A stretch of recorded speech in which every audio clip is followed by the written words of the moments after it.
τώρα μπαίνουμε στα Καμένα Βούρλα. Ναι, θα πάρουμε το περιφερειακό. Δεν θα περάσουμε μέσα από τα Καμένα Βούρλα. Περάσουμε το περιφερειακό. Θα περάσουμε το περιφερειακό και θα ξεκινήσουν τα τούνελ. Α, έχει και όριο ταχύτητας αυτό το πράγμα. Δεν τα είδες? Α, το πρώτο τούνελ είναι εδώ.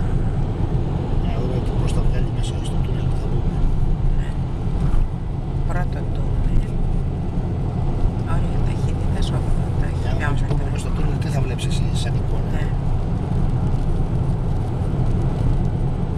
Καλή, Πολύ καλή. Έχει φωτισμό. Δεν είναι πολύ μεγάλο τούνελ. Ασθενές σήμα. Σχεδόν Ελέγξτε την κεραία. Κιόλας. Έρχεται φως από έξω. Το τελείωσε και εμείς συνεχίζουμε.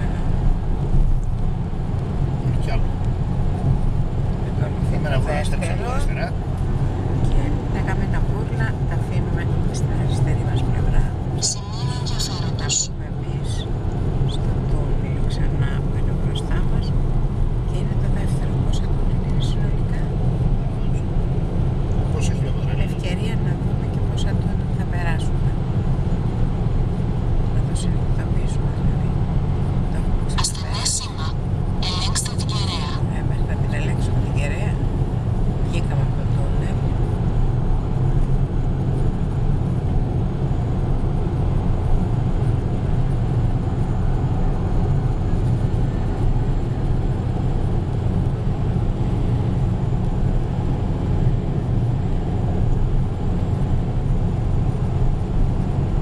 Δεν έχει τρίτο τούνελ από ό,τι Μπροστά σου. βλέπω. Α, μπροστά μας, να το.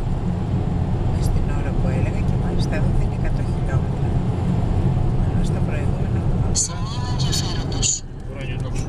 το ουράνιο τόξο ξαναεμφανίστηκε. Εγώ δεν βλέπω μέσα στην οθόνη αν το παίρνει.